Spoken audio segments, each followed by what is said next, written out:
Hey guys, this is Omer from MMOs.com. Another quick week news recap of all major MMO news and announcements beginning November 25th, 2019. This is episode 222 of the recap, and the first of news this week comes from Neverwinter regarding their latest update titled Infernal Descent, which was announced this last week and is set to launch on the PC on January 21st, 2020, and on consoles likely a few weeks later. It's the next major module for the game and features the first ever campaign for level 80 players. It also features a new endgame dungeon, new adventure zone, and more. More details will also be revealed when we get close to the release, but as is, it's still 2 months away.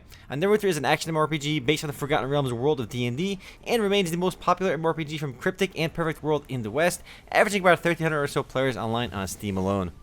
Next up, some pretty big news for Legends of Aria. Citadel Studios, the company behind the game, announced that the upcoming new Dawn update is set to launch on December 5th, and it'll be adding a ton of new stuff to the game, but more importantly, it'll be introducing a new free-to-play tier to the game, which is surprisingly generous. Free players can pretty much access everything in the game except their own player housing, and they can't set up NPCs for player shops, and they also have some restrictions on bank space. Besides adding a free-to-play option though, New Dawn also introduces new warrior abilities, townships, world bosses, and much more. It's actually a pretty massive update for the game. The free-to-play option though was much needed as the game's player base has been pretty stagnant for some time. And actually, I think this one's worth checking out, only because it's so different from other modern MMORPGs. I say different, but it's actually very similar to games like RuneScape and Ultima Online. It's pretty clear it was heavily inspired by these classics. Next up, a Dungeons & Dragons inspired dark fantasy MMORPG Reign of Darkness officially launched into early access on Steam this week, and this one is an indie game developed by a one-man studio, so it's quite indie. As is, the game features about 30 quests, 120 skills and abilities, 3 dungeon instances, and a bit more. Definitely not bad for a one-man studio, but the game isn't free to play. In fact, it costs $19.99 on Steam. So as is, if you buy the game, you're not really getting too much here, but you can support the developer if you're interested. But yeah, pretty impressive again for a one-man team, but don't expect a full-blown MMORPG here just yet. Up next, Black Desert Online previewed their newest class, the Guardian, with this one piece of art you can see in the background and some lore. No word on when this new Guardian class is launching just yet, but likely it won't be too far away. Black Desert Online remains one of the most popular MMORPGs in the West and on Steam, averaging over 10,000 players online at any given time, again on Steam alone. If you haven't played it yet, it's buy to play, but you can get the game for free by pre-registering for Black Desert Mobile. So even if you're not interested in Black Desert Mobile, pre-register for it already just to get a free copy of Black Desert on the PC. Along with Terra and Blade and Soul, it's really one of the only persistent world action MMORPGs out there. Next up, World of Warcraft Classic is pushing its release schedule for PvP Battlegrounds ahead, meaning players can experience the iconic Battlegrounds of Warsong Gulch and Alterac Valley on WoW Classic during the week of December 10th. The game's honor system was also just released last week or so, and it's been a pretty big hit so far. And despite being a re-release of a 15-year-old game, WoW Classic is easily the biggest MMORPG launch of the year. In fact, Blizzard came out and said WoW Classic led the biggest increase in WoW subscriptions ever, so it's definitely off to a pretty solid start so far.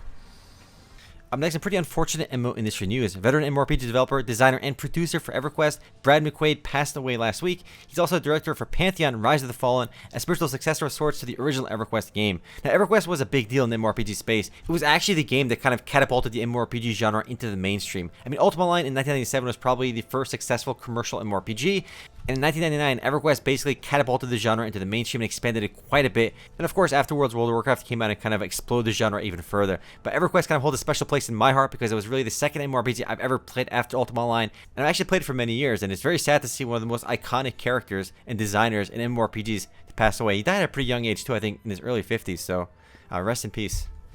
Next up, in some more upbeat news, Guild Wars 2, the Icebrood Saga Episode 1, Whispers in the Dark, is officially live, and is the latest update for Guild Wars 2. Episode 1 introduces a new storyline, the new Bajora Marches map, 3 new strike mission bosses, the Ancient Boreal weapon set, and the Essence Manipulation Mastery system. And as with previous updates, it's of course free to play for anyone that owns the Path of Fire expansion, which for most active players should be pretty much everyone by now.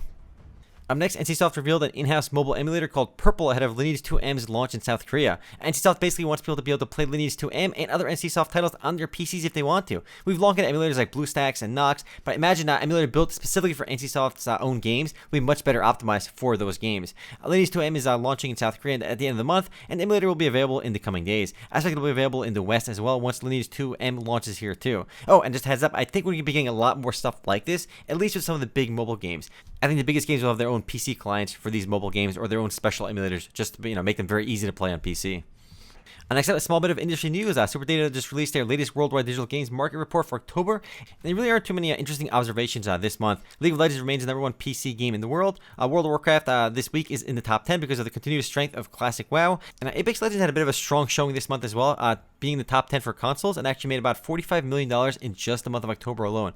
Definitely not too shabby. And on the mobile front, all the usual suspects, of course. The number 10 is a bit surprising. It's Mafia City, kind of a meme, ridiculous game, but it somehow makes tons and tons of money. If you haven't heard of Mafia City, just search Mafia City ads on YouTube and you'll see just how absurd this meme game is.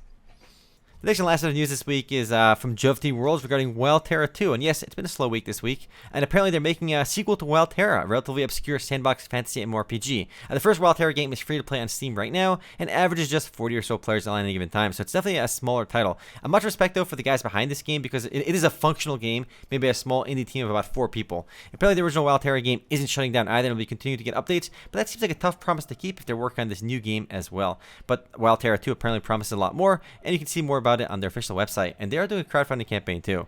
But anyway, guys, that is it for MMO news this week. I'll see you guys next week. Unfortunately, no podcast tomorrow. I know we just came back to regular schedule, but I have an unannounced mini trip happening, so unfortunately, no podcast tomorrow. I will see you guys next week, though.